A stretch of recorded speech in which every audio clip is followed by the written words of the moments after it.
I thought I was holding my dying mother's hand for the last time when she whispered the words that shattered my world. "Sarah, I need to tell you the truth. I never loved you. It was always Jessica. Everything I gave you was out of guilt, not love. Jessica deserves it all." Those were her final words before the monitors went flat. My name is Sarah. I'm 34, and I just discovered that 30 years of feeling like the less favored daughter wasn't in my head. It was the truth. But what happened next? Well, let me tell you how I made sure my mother's dying wish became her biggest nightmare. Growing up, I always felt like I was competing in a race where Jessica got a head start. When she wanted piano lessons at age 7, Mom enrolled her immediately. The very next week, I asked for the same thing. "Oh, honey," Mom said, ruffling my hair dismissively, "we can't afford 2 sets of lessons. Besides, Jessica has natural talent. Maybe you could try something else." I was 6 years old, and that was my first real lesson about my place in our family. When Jessica struggled in school, Mom hired expensive tutors and spent hours helping with homework.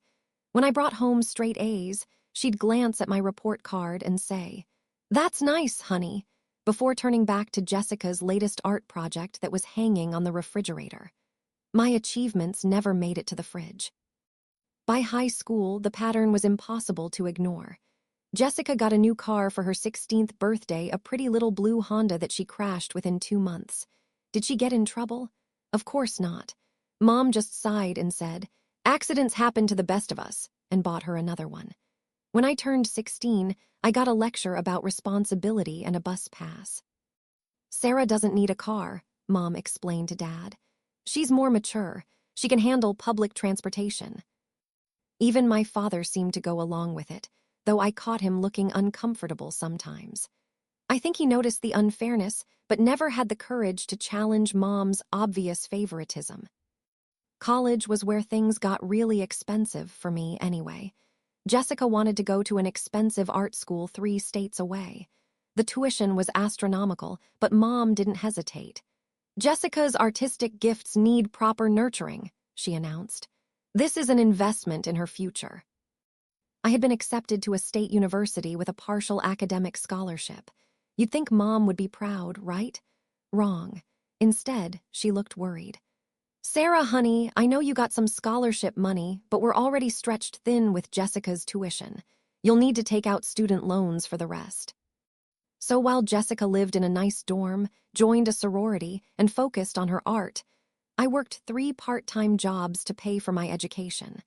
I studied business because it was practical, not because I loved it.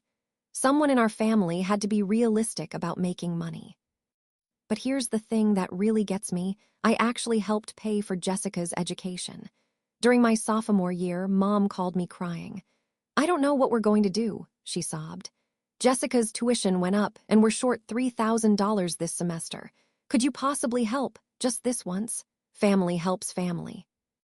I gave them the money I'd been saving for my own expenses. I ate ramen noodles for 6 months and picked up extra shifts at my campus job. Jessica never even knew I'd helped pay her way. When Mom got sick the first time, a mild heart attack at 55, I immediately moved back home to care for her. I was 22, fresh out of college, and I put my career plans on hold to make sure she had everything she needed. Jessica stayed at school because, according to Mom, the stress would be too much for her sensitive nature. Sensitive nature. That became Mom's excuse for everything Jessica couldn't or wouldn't do. After Mom recovered, I stayed close. I got a job in our hometown instead of pursuing opportunities in bigger cities. I visited every week, often bringing groceries, paying for her medications when insurance didn't cover them, fixing things around the house that Dad had always handled before he passed away from cancer when I was 25. Jessica, meanwhile, moved to California after graduation to pursue her art career. She called maybe once a month, and her conversations with Mom were always about her latest boyfriend, her struggles as an artist, or how expensive everything was in Los Angeles. Somehow, Jessica was still the good daughter who had her own life to live. "Sarah's so responsible," Mom would tell her friends. "She'll be fine no matter what happens, but Jessica needs more support. She's following her dreams." Last year, when Mom turned 62, she mentioned updating her will. Just a formality, she said, waving her hand dismissively. I want to make sure everything's fair when the time comes. I assumed that meant 50-50. I was wrong about a lot of things. Mom's final illness came suddenly. Pancreatic cancer, aggressive and fast. She had maybe 6 months, the doctors said, probably less. I immediately took family leave from my job to care for her full time. Jessica flew in for a long weekend, took a bunch of selfies with Mom for her social media, and then flew back to California because she couldn't handle watching Mom deteriorate. Those last few months were hard, but I treasured them. I thought we were finally bonding, just the two of us. Mom seemed grateful for my care, telling me stories about her childhood, sharing family memories. She even apologized for some things. I know I wasn't always fair, she said one afternoon while I was helping her with her medication. I just worried about Jessica more. You were always so capable, so strong. I held her hand and told her it was okay, that I understood. I thought we were healing our relationship. I thought love could finally flow both ways. Then came that final night. Mom was in hospice care, and I was sleeping in the chair beside her bed. She woke me around 3 a.m., her voice barely a whisper. That's when she delivered those devastating final words that changed everything. At the funeral 3 days later, Jessica played her role perfectly. She wore elegant black, delivered a tearful eulogy about how Mom always believed in her dreams, and accepted condolences like the grieving daughter she pretended to be. I watched from the front row, still processing those final words, feeling like I was underwater. The real shock came after the service. The family lawyer, Mr. Peterson, approached me quietly. Sarah, I'm sorry for your loss. Could we schedule a time this week to read your mother's will? There are some things we need to discuss. Can't you just tell me the basics now? I asked. I assumed Jessica and I split everything equally. Mr. Peterson's face told me everything I needed to know before he even spoke. I'm sorry, Sarah. Your mother left specific instructions. The house, the investments, the life insurance, the family jewelry, everything goes to Jessica. You receive her personal photo albums and a letter. The blood drained from my face. That can't be right. I'm afraid it is. She was very clear about her wishes. Jessica was standing nearby, talking to relatives, and I swear I saw a slight smile cross her face when she noticed my conversation with the lawyer. She knew. She had known all along. The next day, at the formal will reading, the numbers were staggering. The house was worth $400,000. Mom's life insurance policy was $200,000. Her investment accounts totaled another $300,000, plus family jewelry that had been passed down for generations. Jessica was inheriting nearly $1 million. I was getting photo albums. But it was the letter that truly broke my heart. Mom had written it 3 months before her death, and Mr. Peterson handed it to me with obvious discomfort. My dear Sarah, it began, I hope you'll understand my decisions someday. I've always favored Jessica because she reminded me of myself at that age, beautiful, charming, destined for something special. You were always the practical one, the responsible one. You'll be fine because you don't need money to succeed. Jessica needs this inheritance because she's following her dreams, and dreams require support. The letter went on to detail how I'd never really understood Jessica's artistic nature, how I was too logical to appreciate creativity, and how she hoped I'd find peace with being the stable, ordinary daughter. Ordinary, that's how my mother saw me. Ordinary and useful, like a reliable appliance. But the worst part came after everyone left. Jessica dropped her grief act completely.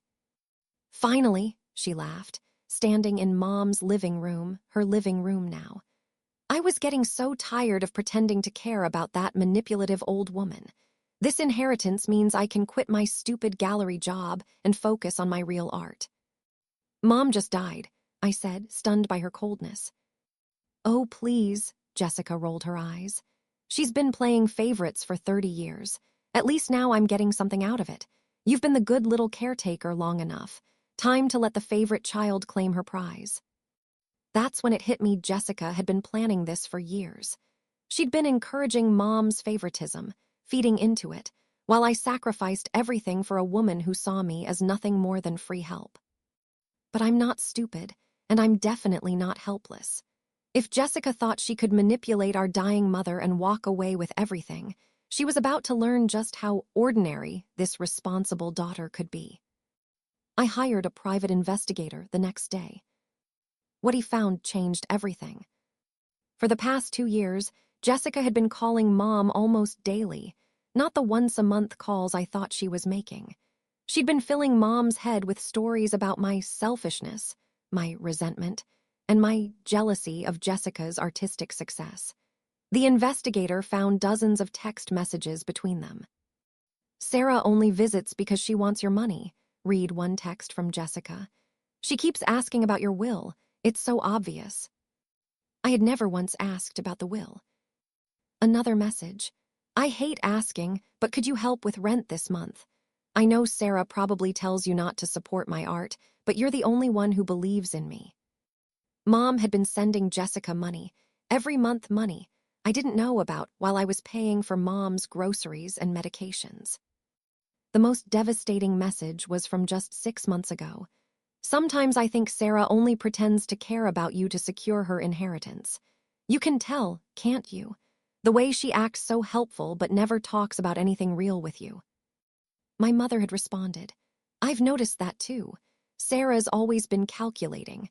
I'm glad I have one daughter who loves me for who I am." Jessica had been systematically poisoning my relationship with Mom while presenting herself as the loving, authentic daughter. She'd been playing a long game, and she'd won. Or so she thought. I may have been the ordinary daughter, but I was also the one with a business degree and 10 years of professional experience. Jessica might have manipulated a dying woman, but she'd made one crucial mistake. She'd underestimated me.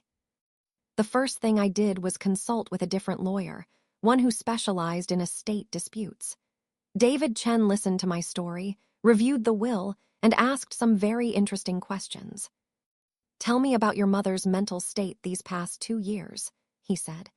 "Any signs of confusion, memory loss, or unusual behavior?" That's when I remembered something crucial. About 18 months ago, I'd suggested Mom see a doctor because she'd been forgetting things, appointments, conversations we'd had, where she'd put important documents.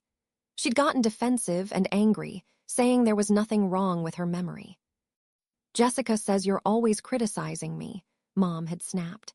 "She says you're looking for reasons to say I'm incompetent." At the time, I'd backed off, not wanting to upset her. Now I realized Jessica had been coaching Mom's responses, making sure no one questioned her mental capacity. Mr. Chen's eyes lit up. "We need those medical records. If your mother was experiencing cognitive decline when she signed this will, we might have grounds to challenge it." Getting Mom's medical records required a court order, but it was worth the wait. The results were shocking. Mom had been showing early signs of dementia for over 2 years. Her doctor had noted memory issues, confusion about dates and people, and difficulty making complex decisions. He'd recommended further testing, but Mom had refused. More importantly, the timeline showed that Mom's cognitive decline had started right around the time she changed her will, the will that left everything to Jessica. But I needed more than medical records. I needed proof that Jessica had known about the dementia and deliberately hidden it. That's where my secret weapon came in. Aunt Linda, Mom's older sister. Linda had always seen through Jessica's act. She'd been watching the family dynamics for years with increasing concern. When I told her about the inheritance and the medical records, she wasn't surprised. "I've been documenting Jessica's behavior for months," Linda said, pulling out a thick folder. "I had a feeling something like this might happen." Linda had been recording phone conversations with Jessica, legally, since she lived in a one-party consent state. The recordings were devastating. In one call from 8 months ago, I discovered something else Jessica didn't know about, something that would make her victory very short-lived.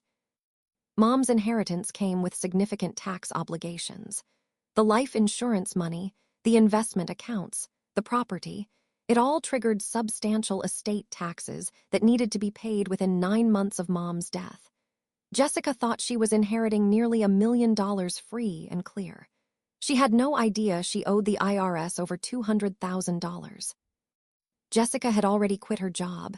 She'd gone on an expensive vacation to Europe to process her grief. She'd bought a new car, new clothes, and put a down payment on a condo in Santa Monica. She was spending money like it would never run out. I, meanwhile, kept working, kept saving, and kept building my case. Every day that passed, Jessica dug herself deeper into financial trouble while I prepared for the fight of my life. The court date was set for 6 months after Mom's death. By then, Jessica would have spent money she couldn't afford to lose, making the eventual judgment even more devastating. I was about to teach the golden child what it felt like to fall from grace. The day of the court hearing arrived on a cold Tuesday morning in March. I'd been preparing for this moment for months, but I was still nervous. Jessica, on the other hand, looked completely confident as she walked into the courthouse wearing a designer outfit I was pretty sure my inheritance had paid for. Chen presented the text messages between Jessica and Mom. Projected on a screen for the entire courtroom to see, we watched months of systematic manipulation unfold.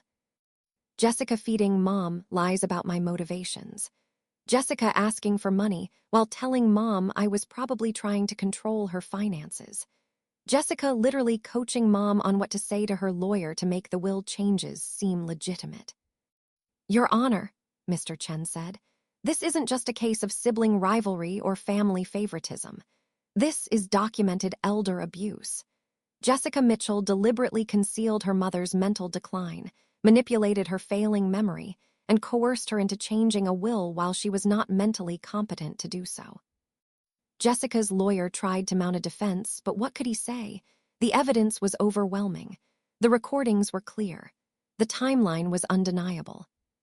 When Judge Winters asked Jessica if she wanted to testify in her own defense, that's when everything fell apart. "Your Honor," Jessica said, standing up shakily, "you don't understand what it was like growing up in our family. Sarah was always the favorite. She was the perfect daughter who never did anything wrong. I had to fight for every bit of attention, every scrap of love." I couldn't believe what I was hearing. Jessica was still playing the victim card, even in court. "Mom finally recognized my value," Jessica continued, her voice getting higher and more emotional. "She finally saw that I was the one who truly loved her, not Sarah with her constant criticism and her jealousy of my success." "Ms. Mitchell," Judge Winters interrupted, "are you denying that you made the statements we heard in these recordings?" I was frustrated," Jessica exploded. "Sarah was always perfect. She got good grades, she got scholarships, she always did everything right. Do you know what it's like living in the shadow of someone like that?" And there it was, the full meltdown I'd been waiting for 30 years to see. "She was always jealous of me," Jessica screamed, pointing at me across the courtroom. "I'm the pretty one, I'm the talented one. I deserved that money because I'm the one who actually loved Mom." "Ms. Mitchell," the judge said sternly, "you're confessing to exactly what you're accused of. You deliberately manipulated a mentally declining elderly woman because you felt entitled to her money." Jessica's lawyer was frantically trying to get her to sit down and stop talking, but she was beyond listening to reason. "I deserved it," she kept shouting. "I deserved it because I'm special. Mom knew I was special. Sarah's just ordinary, she'll always be ordinary." Judge Winters let Jessica rant for another minute before banging her gavel. The courtroom fell silent. "I've heard enough,"